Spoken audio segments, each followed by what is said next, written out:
रात 2 बजे आपकी रडार पर अचानक कई दुश्मन विमान दिखते हैं और फिर उनकी आवाज भी आती है। ये आवाज विशाल कीड़ों के झुंड जैसी है, लेकिन तुरंत ही आप ईरान के शाहद कामिकाजे ड्रोन के 550 सीसी इंजन को पहचान लेते हैं। झुंड का हर सदस्य 50 किलोग्राम यानी 100 पाउंड से ज्यादा वजन का वारहेड लेकर आ रहा है और वे 185 किलोमीटर प्रति घंटे यानी 115 मील प्रति घंटे की रफ्तार से आपकी ओर बढ़ रहे हैं।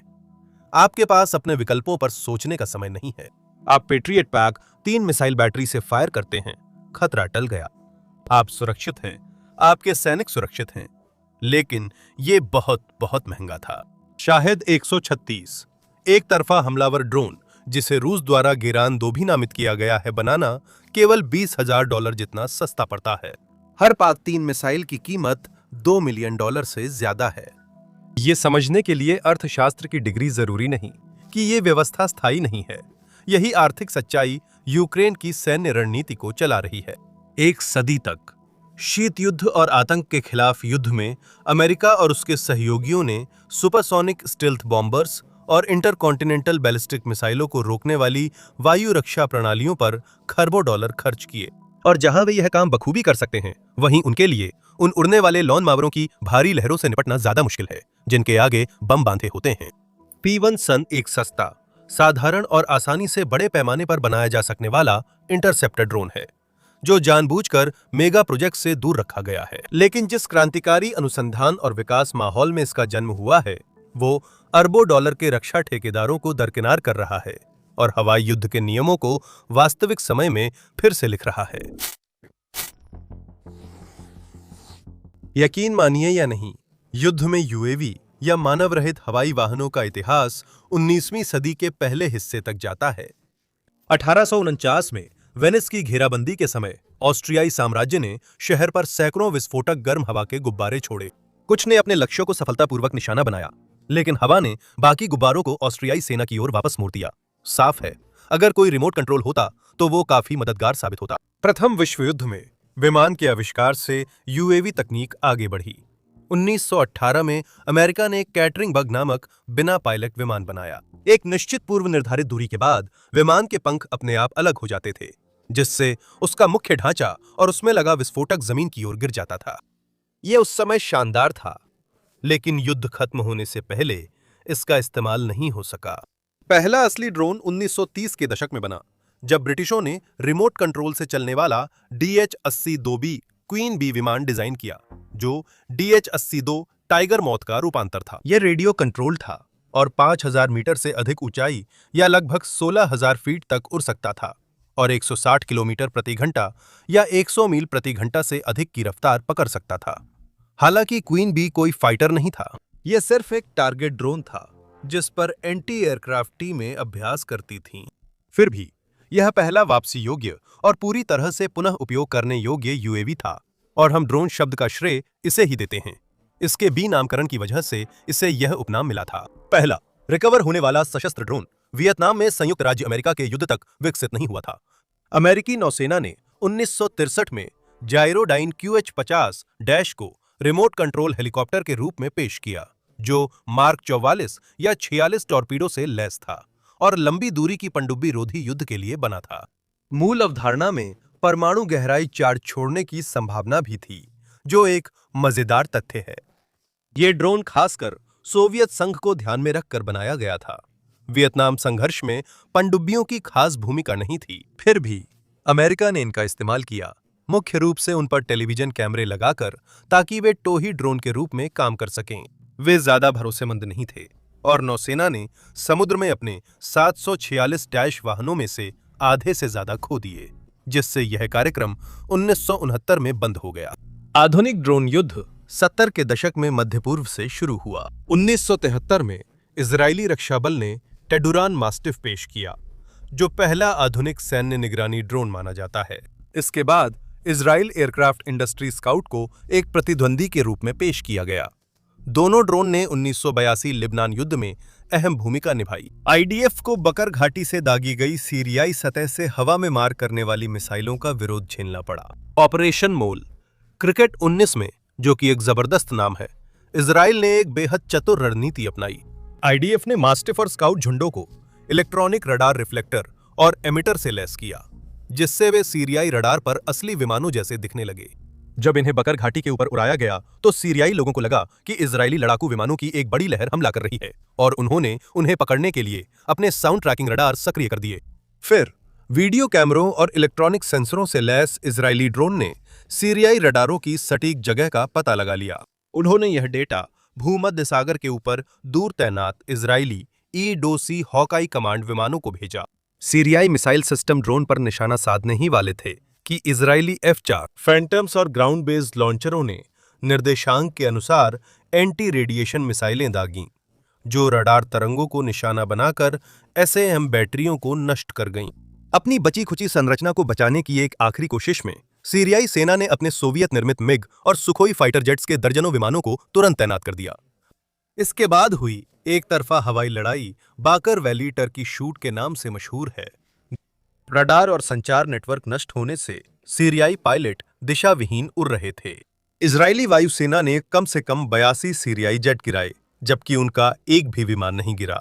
इस मामले में इजरायली ड्रोन ने सिर्फ टोही की और चतुर डिकॉय की तरह काम किया, लड़ाई में हिस्सा नहीं लिया।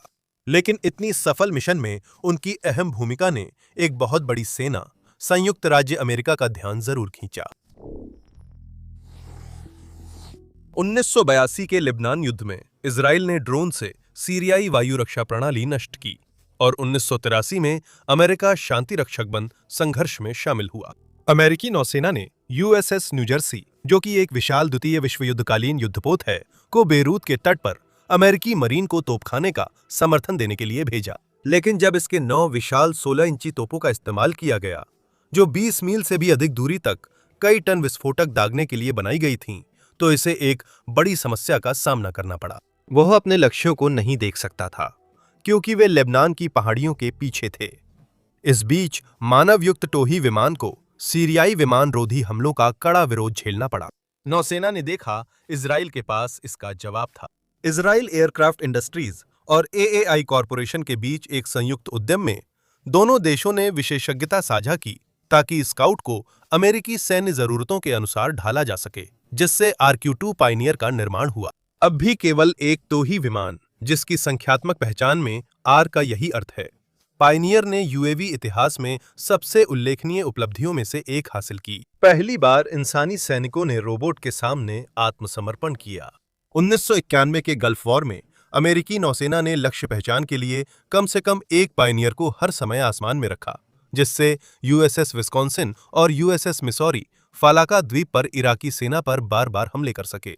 आखिरकार इराकी सैनिकों ने समझ लिया कि पायनियर के 2 सिलेंडर मोटर की आवाज का मतलब है कि तोपों से हमला होने वाला है, और वे अपने बंकरों से बाहर निकलकर सफेद झंडे और टी-शर्ट लहराते हुए ड्रोन के कैमरे के सामने आत्मसमर्पण करने लगे। हालांकि गल्फ वॉर में पायनियर सफल रहा, फिर भी इसमें एक बड़ी खामी थी। यह सी बैंड रेडियो सिग्नलों से नियंत्रित होता था, इसलिए इसे जमीन पर लगे एंटीना के साथ बिना रुकावट सीधा संपर्क बनाए रखना जरूरी था। इससे इसकी अधिकतम सीमा लगभग 160 किलोमीटर या 100 मील हो जाती थी। ड्रोन का अधिकतम 5 घंटे उड़ान समय भी इसकी सीमा को सीमित करता था। लक्ष्य तक पहुंचने के लिए उसे जितनी ज्यादा दूरी तय करनी पड़ती, उसे देखने के लिए उसके पास उतना ही कम समय बचता था। पर्शियन गल्फ में ये कमियां बड़ी समस्या नहीं थीं, लेकिन जब युगोस्लाव युद्धों के दौरान बोस्निया में सर्बियाई सैन्य ठिकानों की जासूसी करने के लिए CIA ने इसका इस्तेमाल करना चाहा, तब पायनियर लगभग बेकार साबित हुआ। ये लंबे समय तक निगरानी नहीं कर सकता था और डिनारिक आल्प्स की वजह से सीधा कनेक्शन असंभव था। सौभाग्य से CIA के लिए समाधान 1980 के दशक की शुरुआत से ही मौजूद था। 70 के दशक में इंजीनियर अब्राहम करेन इजराइल एयरक्राफ्ट इंडस्ट्रीज में काम कर रहे थे, जिसने IAI स्काउट बनाया था। विडंबना यह है कि पूर्व वायुसेना अधिकारी जो UAV को युद्ध का भविष्य मानते थे, अपने बॉस की ड्रोन में रुचि की कमी से परेशान थे। 1970-71 में वे अमेरिका गए और लॉस एंजलिस के गराज में ड्रोन बनाना शुरू किया, जहां 1981 में उन्होंने अल्बाट्रॉस नामक फाइबर ग्लास ग्लाइडर बनाया। हैरानी की बात है कि ये लगातार 56 घंटे तक हवा में रह सकता था। डार्पा, जो पेंटागन की उन्नत अनुसंधान शाखा है, ने तुरंत इस पर ध्यान दिया। उन्होंने करेम को अल्बाट्रॉस को एम्बर नामक सैन्य संस्करण में बदलने के लिए बहुत पैसा दिया। सोवियत संघ के टूटने के बाद अमेरिका ने प्रयोगात्मक कार्यक्रमों की फंडिंग घटा दी। करेम का कॉन्ट्रैक्ट रद्द हुआ और उनकी कंपनी लीडिंग सिस्टम्स इनकॉर्पोरेटेड 1990 में दिवालिया हो गई। जनरल एटॉमिक्स सैन डिएगो की रक्षा कंपनी ने करेम की कंपनी सस्ते में खरीदकर उन्हें व उनकी टीम को इंजीनियर बना लिया। कुछ साल बाद CIA अपने बाल्कन वाले संकट को लेकर GA के पास आई और करेम द्वारा डिजाइन किए गए 5 NAD-750 ड्रोन चुपचाप खरीदे। उन्हें अल्बानिया भेजा गया। आजमाने के बाद CIA ने 1994 में अपग्रेड्स मांगे क्योंकि नैट गुप्त अभियानों के लिए बहुत शोर करता था और line of site radio link की जरूरत पड़ती थी। जनरल एटॉमिक्स में करेम की टीम ने इंजन को 4 सिलेंडर रोटैक्स मोटर से बदला और सैटेलाइट डेटा लिंक जोड़ा और इस तरह RQ-1 प्रीडेटर का जन्म हुआ, जिसे शायद सबसे प्रसिद्ध ड्रोन माना जाता है और निश्चित रूप से इसने ड्रोन युद्ध को आम जनता की नजरों में ला दिया। इसकी बेलुगा भेल जैसी नाक असल में GA द्वारा विमान के आगे जोड़े गए सैटेलाइट कम्युनिकेशन डोम का नतीजा थी। अपने नाम के बावजूद प्रीडेटर असल में 20वीं सदी के बाकी समय में सिर्फ एक उड़ने वाला कैमरा था। हालांकि CIA अफगानिस्तान में छिपे ओसामा बिन लादेन की तलाश में लगातार ज्यादा निराश हो रही थी। हालांकि प्रीडेटर ड्रोन उसे ढूंढ सकते थे, लेकिन जब तक वे उस जगह पर फाइटर जेट भेज पाते तब तक वो कहीं और जा चुका होता था। प्रीडेटर को खुद के लिए भी ताकत की जरूरत थी। इंजीनियरिंग जितनी आसान दिखती थी, असल में उससे कहीं ज्यादा जटिल थी। लेकिन एयरफोर्स की rapid development team big safari ने बस एक AGM-114 hello fire anti tank missile उस पर लगा दी। उन्होंने इसका नाम RQ-1 से बदलकर MQ-1 कर दिया, क्योंकि अब ये एक मल्टी रोल ड्रोन था। M सिर्फ एक टोही ड्रोन नहीं था। हंटर किलर ड्रोन स्ट्राइक का युग आ गया था। करीब 20 साल तक जनरल एटॉमिक्स MQ-1 प्रीडेटर और MQ-9 रीपर आसमान पर छाए रहे। इन्होंने बोस्निया और Herzegovina, Kosovo, Afghanistan, Iraq, Syria, Somalia और लीबिया में ऑपरेशन किए। रीपर जनवरी 2020 में बगदाद अंतर्राष्ट्रीय हवाई अड्डे पर हुए उस हमले के लिए भी जिम्मेदार था, जिसमें कासिम सुलेमानी, जो उस समय ईरानी कुद्स फोर्स के कमांडर थे, की हत्या कर दी गई थी। ईरानी इंजीनियरों ने खेल बदल दिया है, जैसा कि यूक्रेन युद्ध से साबित हुआ। विडंबना है कि ये अमेरिकी तकनीक के कारण हुआ। 2011 के अंत में CIA ने RQ-170 सेंटिनल स्टेल्थ ड्रोन से ईरान के हवाई क्षेत्र के काफी भीतर जाकर नतांज परमाणु सुविधा की जासूसी की। अमेरिका के अनुसार इसके बाद उसमें खराबी आ गई और वो कश्मीर के पास दुर्घटनाग्रस्त हो गया। ईरान का दावा है कि उनके साइबर एजेंटों ने रूसी इलेक्ट्रॉनिक सिस्टम से ड्रोन का सैटेलाइट अपलिंक जाम किया। फेलसेफ प्रोटोकॉल एक्टिव होते ही ड्रोन ऑटो पायलट पर अफगानिस्तान में अपने बेस पर लौटने लगा, पर ईरानियों ने GPS स्पूफ कर उसे ईरानी रनवे पर सुरक्षित उतार दिया। किसी भी तरह ईरान को एक टॉप सीक्रेट अमेरिकी ड्रोन मिल गया। राष्ट्रपति ओबामा ने उसे वापस मांगा था। ईरान ने मना कर दिया। शाहिद एविएशन इंडस्ट्रीज ने तुरंत अमेरिकी तकनीक की रिवर्स इंजीनियरिंग शुरू की। 2014 तक वे शाहिद 171 समूर का निर्माण कर रहे थे, जो लगभग RQ-170 की एकदम सटीक कॉपी थी, और शाहिद 191 सगैर, जो थोड़ा छोटा वर्जन था, जिसमें एंटी टैंक मिसाइलें लगी थीं। लेकिन बस इतना ही नहीं था। 2012 में ईरान ने बोइंग MQ-27 स्कैन ईगल अमेरिकी ड्रोन पकड़ा। दोनों देशों में इसे लेकर फिर असहमति हुई। ईरान ने कहा कि उसने उनके हवाई क्षेत्र का उल्लंघन किया था और फिर उन्होंने इलेक्ट्रॉनिक वॉरफेयर का इस्तेमाल करके उसे पर्शियन गल्फ के पानी में गिरा दिया, जहां से उन्होंने उसे निकाल लिया। अमेरिकी नौसेना ने इससे इनकार किया और दावा किया कि उनके कोई ड्रोन लापता नहीं है। और सच कहें तो ड्रोन की तस्वीरों में कोई भी सामान्य अमेरिकी सैन्य निशान नहीं दिख रहे थे। सेंटिनल के विपरीत, जो एक CIA का बेहद गोपनीय ड्रोन थी, स्कैन ईगल का बड़े पैमाने पर उत्पादन होता है और इसे व्यापक रूप से निर्यात किया जाता है। कई देश इनका इस्तेमाल करते हैं, जैसे संयुक्त अरब अमीरात, ऑस्ट्रेलिया और कनाडा, जो उस समय पर्शियन गल्फ में इन्हें चला रहे थे। असल में कोई नहीं जानता ये कहां से आया, फिर भी नतीजा वही था। ईरानी इंजीनियरों ने सिर्फ 10 महीनों में स्कैन ईगल की नकल कर खोज यासिर सैयद 2 बनाया। उन्होंने इसकी टेल को ट्विन बूम इन्वर्टेड वीटेल बनाकर और सुधार किया। अब ईरान के पास अत्याधुनिक ड्रोन बनाने की तकनीकी जानकारी थी, लेकिन उनके पास अभी भी एक बहुत जरूरी चीज की कमी थी, पैसा। वे RQ-170 जैसा ड्रोन तो बना सकते थे, लेकिन प्रतिबंधों के कारण सप्लाई लाइन सीमित होने से अमेरिका जितने ड्रोन नहीं बना सकते थे। वे पैट्रियट सिस्टम्स जैसे पूरक एयर डिफेंस नहीं खरीद सकते थे। यही आर्थिक असमानता ड्रोन युद्ध के एक नए युग का कारण बनी। ईरान कभी भी तकनीकी होड़ में कभी आगे नहीं निकल सकता था। अमेरिकी एयर डिफेंस को चकमा देने वाला ड्रोन बनाने में अरबों खर्च करने के बजाय अगर वे बिल्कुल उल्टी दिशा में चले जाते तो क्या होता? अगर वे इतना सस्ता और साधारण ड्रोन बनाते कि उनके झुंडों को रोकते रोकते दुश्मन कंगाल हो जाता। ईरान ने यह विचार पहले कैस्फ 1 और कैस्फ 2 के ड्रोन के साथ परखा, जिन्हें उसने यमन के हूती विद्रोहियों को दिया था। ये शुरुआती ल्यूटरिंग म्यूनिशन थे, जिन्हें कामिकाजे ड्रोन भी कहते हैं।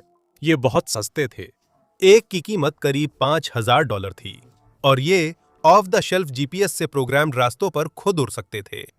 लक्ष्य पर पहुंचने के बाद वे अपने इंजन बंद कर देते थे और लगभग 30 किलोग्राम या 65 पाउंड विस्फोटकों के साथ दुश्मनों पर गोता लगाकर हमला करते थे। सऊदी आमतौर पर अमेरिका में बने पैट्रियट बैटरियों जैसे एयर डिफेंस सिस्टम का इस्तेमाल करते हैं, जिन्हें कम ऊंचाई पर उड़ने वाले छोटे ड्रोन पहचानने में मुश्किल होती है। वैसे भी एक को मारने पर भी ज्यादा नुकसान नहीं होगा, उसकी जगह जल्दी और आ सकते हैं। इनकी कीमत सिर्फ $5000 है। 2019 में अल अनद एयरबेस हमले में ये शुरुआती कामिकाजे ड्रोन प्रभावी साबित हुए। हौथियों ने अदन के पास एक बेस पर हो रही सैन्य परेड के ऊपर कासेफ ड्रोन उड़ाया, जो वीआईपी मंच के ऊपर फट गया, जिससे सऊदी समर्थित यमनी सेना के कम से कम 6 वरिष्ठ अधिकारी मारे गए। अल अनद ने दिखा दिया कि ईरान ऐसे सैन्य ड्रोन से, जिनकी कीमत ज्यादातर कारों से भी कम थी, अरबों डॉलर की अमेरिकी वायु रक्षा प्रणालियों को पार कर निर्णायक जीत हासिल कर सकता है। उन्होंने इसे नए स्तर पर पहुंचाया। उसी साल बाद में ईरानी शाहद 131 ड्रोन का एक झुंड सऊदी अरामको के अबकैक और खुरैस तेल प्रसंस्करण संयंत्रों पर उतर आया। ब्रिटिश तकनीक से रिवर्स इंजीनियर छोटे रोटरी इंजनों वाले इन स्वायत्त विमानों ने प्रोग्राम किए गए जीपीएस से सऊदी के गोल गैस तेल पृथक्करण टैंकों को लगभग 30 मीटर या 100 फुट चौड़े लक्ष्य पर सटीकता से निशाना बनाया। हालांकि हूथियों ने सार्वजनिक रूप से इसकी जिम्मेदारी ली, लेकिन संयुक्त राज्य अमेरिका और उसके सहयोगियों द्वारा की गई जांच में दावा किया गया कि ड्रोन की 900 किलोमीटर या लगभग 550 मील की रेंज का मतलब है कि वे यमन से नहीं आ सकते थे और संभवतः सीधे ईरान से आए थे। इस हमले ने वैश्विक दैनिक तेल आपूर्ति का 5% अस्थायी रूप से ठप कर दिया, जबकि सऊदी अरब ने अमेरिका से वायु रक्षा प्रणालियों पर अरबों डॉलर खर्च किए थे। सऊदी अरामको पर हमला आधुनिक ड्रोन युद्ध का टर्निंग पॉइंट था, जिससे प्रीडेटर और रीपर ड्रोन के महंगे युग का अंत हुआ। शाहद 131 को अब कुछ बड़े अपग्रेड मिलने वाले थे। 2021 तक ईरानी सेना ने शाहद 136, जो 131 का बड़ा और नया वर्जन था, सफलतापूर्वक तैनात किया। उन्होंने रोटरी इंजन की जगह reverse engineered 550 CC 4 cylinder German Limbach L550E motor लगाई, जो आमतौर पर नागरिक विमानों में होती है। माना कि इससे ड्रोन काफी ज्यादा शोर करने लगा, लेकिन यहां पर छुपकर हमला करना मकसद नहीं था, और ताकतवर इंजन के साथ 136 अब भारी पेलोड उठाने को तैयार था, और ये गर्ल स्काउट कुकीज ले जाने वाला नहीं था। 50 किलो या 110 पाउंड में अब इसका वारहेड 131 के मुकाबले 3 गुना से भी ज्यादा भारी था। आखिरकार उन्होंने विंग स्पैन 2.5 मीटर 8 फीट से ज्यादा बढ़ा दी, जिससे इसकी रेंज 2 गुनी से ज्यादा हो गई। अब शाहद 136 2000 किलोमीटर तक, यानी 1200 मील से ज्यादा जा सकता था। ये दूरी न्यूयॉर्क और मायामी के बीच की दूरी से भी ज्यादा है, या इससे भी अहम बात, तेहरान और तेल अवीव के बीच की दूरी से भी ज्यादा है। मूल रूप से रिवर्स इंजीनियर्ड, बाजार में आसानी से मिलने वाले शौकिया पार्ट्स, फाइबर ग्लास और एक ऐसे इंजन से बना था जो मोपेड से ज्यादा ताकतवर नहीं था। शाहद 136 एक लंबी दूरी की क्रूज मिसाइल थी, जिसमें जीपीएस भी लगा था, और इसे बनाने में सिर्फ $20,000 का खर्च आता था। अब आप सोच रहे होंगे, मैं लगातार ईरान की ही बात क्यों कर रहा हूं? क्या यह वीडियो यूक्रेनी ड्रोन पर नहीं है? असल में सच ये है कि पिछले कुछ ही हफ्तों तक लगभग सभी शाहद 136 ड्रोन रूस ने यूक्रेन में ही इस्तेमाल किए थे। रूस ने यूक्रेन पर शुरुआती हमलों में मुख्य रूप से कैलिबर जैसी हाईटेक क्रूज मिसाइलें इस्तेमाल की थीं। हालांकि जैसे ही कीव पर उनका हमला रुक गया और संघर्ष उस भयंकर युद्ध में बदल गया जिसे हम आज जानते हैं, उन्होंने अपनी मिसाइलों का भंडार बहुत तेजी से खत्म कर दिया।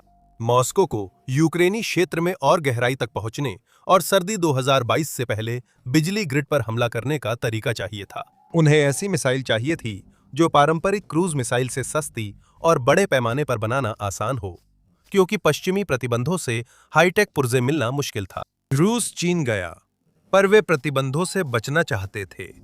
वे उत्तर कोरिया गए, पर वहां कोई नई सैन्य तकनीक नहीं मिली।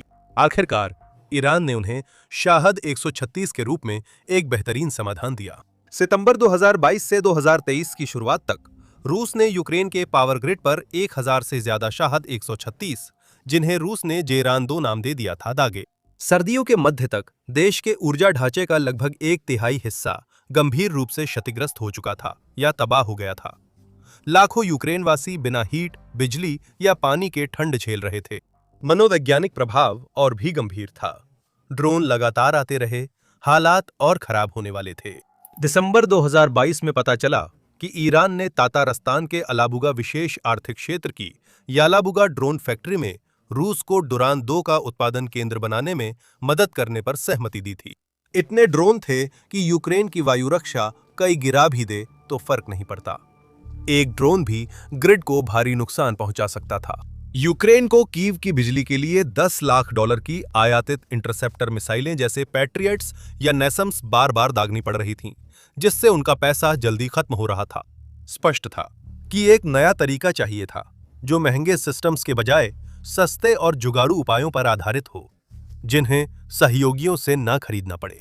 आखिरकार यूक्रेन 2022-2023 की सर्दी से इसलिए बच पाया क्योंकि उन्होंने इस हकीकत को समझ लिया था। उदाहरण के लिए उन्होंने जर्मन फ्लैगपैंजर गेपार्ड स्वचालित विमान भेदी तोप का इस्तेमाल किया। 70 के दशक में सोवियत हेलीकॉप्टरों को गिराने के लिए बनी गेपार्ड में 2 रडार गाइडेड 35 मिमी ऑटोकेनन है। रडार से निशाना लगाना गेरान 2 के खिलाफ असरदार रहा और 35 मिमी हाई एक्सप्लोजिव इंसेंडरी गोला बारूद सतह से हवा में मार करने वाली मिसाइलों से काफी सस्ता है। निर्माता राइन मेटल के अनुबंधों के अनुसार हर राउंड की कीमत लगभग $600 है। यूक्रेन ने ड्रोन से निपटने के लिए स्मार्टफोन ऐप अपनाया। गेरान 2 की सबसे बड़ी कमजोरी इसकी आवाज है। 550 सीसी मोटर लीफ ब्लोअर जैसी आवाज करता है और जब इनका झुंड आसमान में इतनी नीची उड़ान भरता है तो उसे नजरअंदाज करना मुश्किल होता है। ओडेसा स्थित स्वयंसेवी इंजीनियरों और IT विशेषज्ञों के ग्रुप टेक नारी ने IPO ऐप बनाया, जिससे नागरिक पास में ड्रोन देखने या सुनने पर तुरंत बटन दबा सकते हैं। ये देश भर में इंसानी कानों से चलने वाला क्राउडसोर्स्ड रडार सिस्टम है। IPO के पास 8 लाख से ज्यादा सत्यापित यूजर्स हैं, जिन्होंने 8.5 लाख रिपोर्ट्स दी हैं। IPO हाथ में होने पर यूक्रेन ने फिर मोबाइल फायर ग्रुप्स बनाए। उन्होंने सस्ते भारी मशीन गन जैसे सोवियत DSH के M1938 या अमेरिकन M2 ब्राउनिंग्स, साथ ही एंटी एयरक्राफ्ट ऑटोकैनन जैसे गेपार्ड्स को कमर्शियल पिकअप ट्रकों के पीछे लगाया, जिनमें सर्चलाइट्स और थर्मोस्कोप लगे हुए थे। वे ऐप के डेटा का इस्तेमाल करके ड्रोन का पीछा करते थे और इसके लिए सस्ते और अक्सर कमर्शियल ग्रेड के उपकरणों का इस्तेमाल करते थे। ये सचमुच शाहेड 136 की उत्पत्ति कहानी का रक्षात्मक संस्करण था और इसने यूक्रेन और उनके बाकी पश्चिमी सहयोगियों को सही मानसिकता मिला दिया, जिससे उन्होंने वह नवोन्मेषी इंजीनियरिंग माहौल बनाया जिसने अंततः स्काईफॉल P1 सन को जन्म दिया। P1 सन की उत्पत्ति वाली क्रांति सैन्य उद्योग में औद्योगिक क्रांति के बाद सबसे नाटकीय बदलावों में से एक मानी जा सकती है। न सिर्फ ये बहुत धीमा और बहुत महंगा था कि दूसरे देशों के जमे हुए रक्षा ठेकेदारों से $10 लाख का उपकरण समुद्र पार भेजने का इंतजार किया जाए, बल्कि ये बहुत केंद्रीकृत भी था।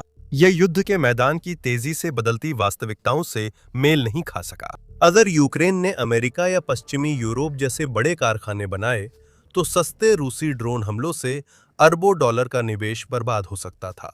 IPO ऐप की तरह बेसमेंट लैब्स भी आम नागरिकों से शुरू हुई थीं, न कि किसी सरकारी आदेश या सैन्य रणनीति से। जैसे ही युद्ध शुरू हुआ, यूक्रेनी सेनाओं ने रूसी टैंकों की निगरानी के लिए व्यावसायिक चीनी DJI ड्रोन का इस्तेमाल करना शुरू कर दिया, जिनकी कीमत लगभग $500 प्रति ड्रोन थी। जल्द ही सैनिकों ने 3D प्रिंटर और जिपटाई से क्वाडकॉप्टर पर हैंड ग्रेनेड लगाना शुरू कर दिया।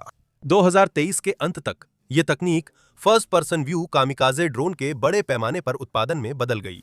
एक बड़ी सरकारी सुविधा बनाने के बजाय यूक्रेनी रक्षा मंत्रालय और अन्य विभागों ने ब्रेव 1 बनाया, जिससे रूसी क्रूज मिसाइल हमला एक साथ सभी इंजीनियरों को खत्म न कर सके। 2024 के $39 मिलियन बजट के साथ ब्रेव 1 इंजीनियरों, वैज्ञानिकों, सैन्य कर्मियों और निवेशकों को जोड़ता है, ताकि सैन्य उद्योग सैकड़ों छोटे स्वतंत्र स्टार्टअप्स को आउटसोर्स कर सके। कीव में गैराज, पुराने सोवियत गोदामों और भूमिगत स्थानों में। यह बेसमेंट लैब इकोसिस्टम दुश्मन से आगे रहने के लिए रिवर्स इंजीनियरिंग पर निर्भर करता है। यूक्रेनी इलेक्ट्रॉनिक वॉरफेयर यूनिट जब भी रूसी ड्रोन को जैम कर गिराती है, फ्रंटलाइन टीम उसे उठाकर कीव या लवीव की बेसमेंट लैब भेज देती है। वहां वे ड्रोन खोलकर उसकी कार्यप्रणाली समझते हैं। रूसी ड्रोन बड़े पैमाने पर दुनिया भर से, जिसमें पश्चिमी देश भी शामिल हैं, वाणिज्यिक पुर्जों पर निर्भर करते हैं। इससे ये ड्रोन सस्ते तो बन जाते हैं, लेकिन यूक्रेनी इंजीनियरों के लिए इन्हें खोलना और समझना भी आसान हो जाता है। यूक्रेन में मिले गेरान 2 ड्रोन में टेक्सास इंस्ट्रूमेंट्स का TMS 320 प्रोसेसर और ब्रिटिश अमेरिकी कंपनी TI फ्लूइड सिस्टम्स के फ्यूल पंप शामिल थे। जैसे ही रूसी ड्रोन के माइक्रोचिप्स को समझ लिया जाता है और रेडियो फ्रीक्वेंसी को डिकोड कर लिया जाता है, वैसे ही ब्रेव वन प्लेटफॉर्म सक्रिय हो जाता है। वे 1500 से अधिक यूक्रेनी टेक स्टार्टअप्स के नेटवर्क को एक कॉल भेजते हैं और एक नया डिवाइस बनाने का अनुरोध करते हैं। वो एक ऐसा इंटरसेप्टर ड्रोन हो सकता है जो किसी खास इंजन प्रोफाइल से मुकाबला करने के लिए काफी तेज हो, या फिर एक ऐसा जैमर हो सकता है जो किसी खास फ्रीक्वेंसी को हैंडल कर सके। इसके बाद वे किसी भी स्टार्टअप को ग्रांट्स ऑफर करते हैं जो ये साबित कर सके कि उन्होंने किसी दिए गए रूसी खतरे के लिए जरूरी काउंटर मेजर्स को रिवर्स इंजीनियर कर लिया है। अब तक ब्रेव वन प्लेटफॉर्म ने 470 से अधिक ग्रांट्स देकर लगभग $33 मिलियन बांटे हैं और 50 से ज्यादा यूक्रेनी स्टार्टअप्स ने यूरोपीय व अमेरिकी निवेशकों से $105 मिलियन से अधिक सीड कैपिटल जुटाई है। ये फंडिंग डिफेंस स्टार्टअप्स के लिए आर्थिक बूम साबित हुई है। युद्ध से पहले यूक्रेन में 7 ड्रोन निर्माता थे, अब 500 से अधिक हो गए हैं। 2023 तक वे पहले ही 6 लाख FPV ड्रोन बना रहे थे, लेकिन सैन्य अधिकारियों का कहना है कि मौजूदा रफ्तार से इस साल उन्हें लगभग 70 लाख ड्रोन बनाने चाहिए। सिर्फ संदर्भ के लिए, अमेरिकी सेना साल में सिर्फ 1 लाख कॉम्बैट ड्रोन बनाती है, जबकि वो दुनिया की सबसे बड़ी और सबसे ज्यादा फंडिंग वाली सेना है। स्काईफॉल 4 यूक्रेनी इंजीनियरों के गैराज से शुरू होकर अब हजारों कर्मचारियों वाली बड़ी डिफेंस टेक कंपनी बन गई है, जो स्टार्टअप्स, सरकारी अनुदान और वेंचर कैपिटलिस्ट से भरे इस इकोसिस्टम में बेसमेंट लैब क्रांति का प्रतीक है। ब्रेव वन प्लेटफॉर्म के शुरुआती भागीदारों में से एक स्काईफॉल को विदेशी निवेश मिला और ये यूक्रेन का सबसे बड़ा UAV निर्माता बन गया। स्काईफॉल को 2022 में रूसी आक्रमण के बाद वैम्पायर बॉम्बर ड्रोन के जरिए पहली बड़ी सफलता मिली, इस तथ्य से कि रूसी सैनिकों ने इसका नाम बाबा यागा रखा था, जो स्लाव लोक कथाओं की एक महिला पात्र है जो ओखली में घूमती है और बच्चों को तल कर खा जाती है। आपको इसके युद्ध क्षेत्र में खौफ के बारे में बहुत कुछ पता चल जाता है। बाबा यागा मकड़ी जैसे 6 से 8 रोटर वाले ढांचे के साथ आसमान में दहशत फैलाती है। इसमें इंफ्रारेड थर्मल कैमरा और 15 किलो वजनी रॉकेट वारहेड है। इन मानव रहित बॉम्बर्स ने 2025 में 25 लाख से ज्यादा मिशन पूरे किए। उपनाम के अलावा ये वैम्पायर दुश्मन सैनिकों में इतनी दहशत फैलाता है कि इसके इर्द गिर्द पूरी मिथक कथा बन गई है। रूसी सेना के चेचन सैनिकों ने दावा किया है कि उन्होंने पंजों वाले वैम्पायर देखे हैं जो घायल सैनिकों को युद्ध क्षेत्र से उठा ले जाते हैं। हालांकि ऐसे औद्योगिक ड्रोन मौजूद हैं जो इंसानों को उठा सकते हैं, लेकिन वैम्पायर जैसे सैन्य UAV के लिए ये काफी मुश्किल होगा। फिर भी इससे यह जरूर साबित होता है कि स्काईफॉल कितना जबरदस्त सैन्य हार्डवेयर साबित हुआ है। इसके बाद उन्होंने अपनी सफलता को आगे बढ़ाते हुए श्राइक FPV कामिकाजे ड्रोन पेश किया। इसका वजन 900 ग्राम 2 पाउंड से कम और लंबाई 25 सेंटीमीटर 10 इंच है, जो सामान्य रेसिंग ड्रोन से थोड़ी बड़ी है। यह 3D प्रिंटेड मॉड्यूल से बना है, जिनके डिजाइन सभी बेसमेंट लैब निर्माताओं के बीच आसानी से साझा किए जा सकते हैं। अगर रूस कोई लैब नष्ट भी कर दे तो कुल उत्पादन क्षमता पर लगभग असर नहीं पड़ता। श्राइक यूक्रेन के ड्रोन शस्त्रागार का सबसे कीमती हथियार बन गया है, क्योंकि उसने इलेक्ट्रॉनिक युद्ध के उस मोर्चे पर जीत हासिल की है जहां दूसरे नाकाम रहे। जेरॉन 2 जैसे अन्य कामिकाजे ड्रोन में ये कमी है कि यदि उनके संचार को जाम कर दिया जाए या GPS को स्पूफ कर दिया जाए तो वे लक्ष्य तक पहुंचे बिना गिर सकते हैं। श्राइक का जो वेरिएंट 10 फाइबर के नाम से जाना जाता है, वह पूरी तरह से वायरलेस संचार को हटाकर इस समस्या से बच जाता है। ड्रोन अपने पीछे 10 किलोमीटर यानी 6 मील लंबी असली फाइबर ऑप्टिक केबल का स्पूल लेकर चलता है, जिसे जाम नहीं किया जा सकता। एक और वेरिएंट श्राइक 10CV और भी एडवांस तरीका अपनाता है, हालांकि ये थोड़ा अजीब है। स्काईफॉल इसे मशीन विजन कहता है, लेकिन असल में ये ड्रोन का AI को पायलट है। ऑपरेटर टारगेट के पास पहुंचकर एआई ब्रेन को दिखाता है और लॉक करने को कहता है। जैसे ही ड्रोन टारगेट के पास पहुंचता है, अगर दुश्मन सिग्नल जाम कर दे और ऑपरेटर का संपर्क कट जाए, तो एआई खुद कंट्रोल संभालकर एयरक्राफ्ट और पेलोड को टारगेट पर गिरा देता है। और ये सब कुछ अधिकतम $1,500 की लागत में करता है, जिसमें सारी सुविधाएं शामिल हैं। बेसिक डे टाइम वेरिएंट की कीमत सिर्फ $300 है, जो एक कॉफी मशीन से भी कम है। इस बिंदु पर स्काईफॉल ने पूरी तरह से कहानी को पलट दिया। अब यूक्रेन एक आयातक से, जो संयुक्त राज्य अमेरिका और यूरोपीय सहयोगियों से प्राप्त हाईटेक सैन्य हार्डवेयर पर निर्भर था, एक निर्यातक बन गया है, जिसके पास वह अत्याधुनिक ड्रोन तकनीक है जिसे हर कोई हासिल करना चाहता है। मार्च 2026 में पेंटागन ने ड्रोन डोमिनेंस प्रोग्राम के पहले चरण के विजेताओं का चयन किया। यह $1.1 अरब की पहल थी, जिससे अमेरिकी सेना को 30,000 नए टैक्टिकल ड्रोन तुरंत उपलब्ध कराए जाने थे। सोचिए, पहला स्थान श्राइक 10 फाइबर ने जीता। 99.3 अंकों के लगभग परफेक्ट स्कोर के साथ इसने दर्जनों अमेरिकी डिफेंस कॉन्ट्रैक्टर्स को पीछे छोड़ दिया, जिनके पास कई गुना ज्यादा पैसा और संसाधन थे। बेसमेंट लैब इकोसिस्टम की क्रांति जितनी तकनीकी थी, उतनी ही आर्थिक भी थी। यूक्रेन ने इंजीनियरिंग विकेंद्रीकृत कर सैन्य नौकरशाही और डिफेंस कॉन्ट्रैक्टर्स की लालफीताशाही हटाई। वैम्पायर या बेबेजर अगर आप चाहें, और श्राइक अद्भुत सैन्य हार्डवेयर हैं, लेकिन ये स्वभाव से आक्रामक हैं। ये जरूरी नहीं कि रूस के गेरान 2 ड्रोन द्वारा पेश की गई समस्या का हल करें। इसके लिए यूक्रेन को एक इंटरसेप्टर ड्रोन की जरूरत थी, एक ऐसा यूएवी जो खासतौर पर दूसरे यूएवी को निष्क्रिय करने के लिए डिजाइन किया गया हो। P1 सन भी श्राइक की तरह 3D प्रिंटर से आसानी से बनाए जा सकने वाले मॉड्यूल से बना है। स्काईफॉल इन मॉड्यूल्स के निर्देश देश भर की बेसमेंट लैब्स को भेज सकता है, जिससे वे पुराने मॉड्यूल्स की जगह अपडेटेड मॉड्यूल्स बना सकें और उन्हें मिला जुला कर दुश्मन से लगातार आगे रह सकें। ऑपरेटर हेड मॉड्यूल हटाकर ऑप्टिकल कैमरा की जगह थर्मल नाइट विजन वर्शन लगा सकता है। छोटा और हल्का होने से P1 सन बहुत ऊंचा और बहुत तेज उड़ सकता है। ये 5,000 मीटर 16,400 फीट तक काम कर सकता है और 450 किलोमीटर प्रति घंटे लगभग 280 मील बर घंटा की रफ्तार से उड़ सकता है। इसकी तुलना शाहेड 136 या जुरान 2 की अधिकतम ऊंचाई 4,000 मीटर यानी लगभग 13,000 फीट और अधिकतम गति 185 किलोमीटर प्रति घंटा यानी लगभग 150 मील प्रति घंटा से करें तो यह समझना आसान है कि शिकारी कैसे शिकार बन जाएगा।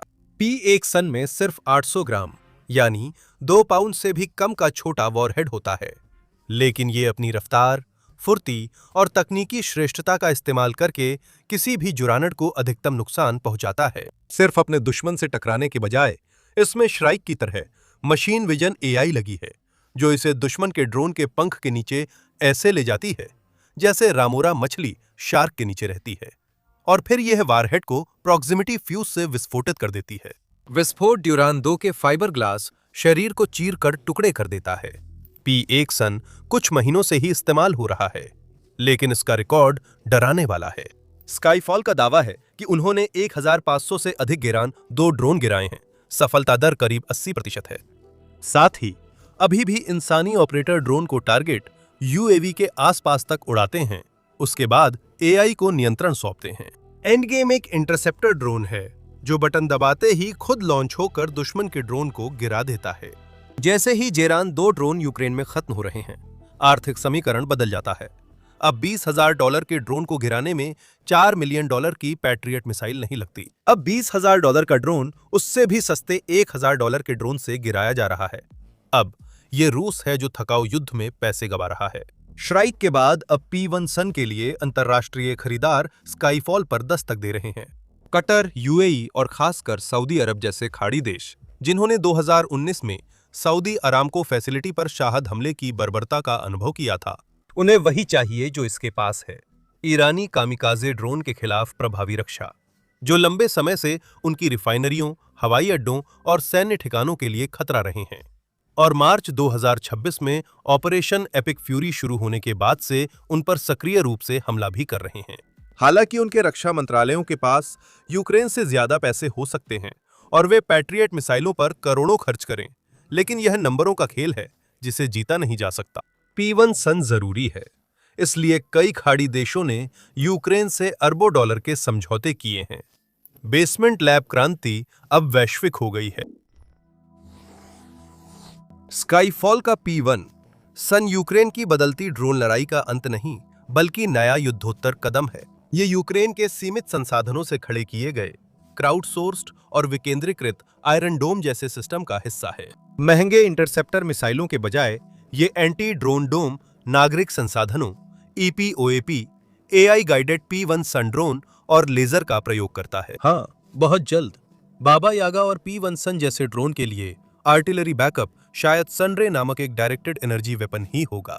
पिकअप ट्रक के पीछे बंधने वाला यह छोटा उपकरण अदृश्य ऊर्जा किरण छोड़ता है, जो ड्रोन के फ्रेम को जला या इलेक्ट्रॉनिक कंपोनेंट्स खराब कर सकता है।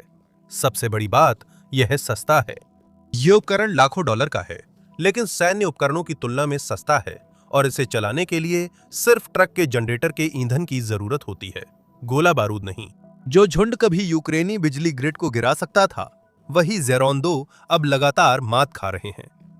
अगर वे सनरे की लेजर बमबारी से बच भी जाएं, तो P1 सन उनका शिकार करने को तैयार रहता है। असल में P1 सन की मेगा परियोजना 3D प्रिंटेड प्लास्टिक ड्रोन का डिजाइन नहीं है। ये बेसमेंट लैब क्रांति का क्राउडसोर्स्ड इकोसिस्टम है, जिसने सैन्य मेगा परियोजना की पारंपरिक परिभाषा बदल दी। न कोई $1 ट्रिलियन की लागत, न ही किसी केंद्रीय प्राधिकरण द्वारा नियुक्त इंजीनियरों की फौज। इसके लिए पेंटागन का बड़ा बजट, लॉकहीड मार्टिन, स्कैंक वर्क्स या डरपा की अरबों डॉलर की ग्रांट जरूरी नहीं थी।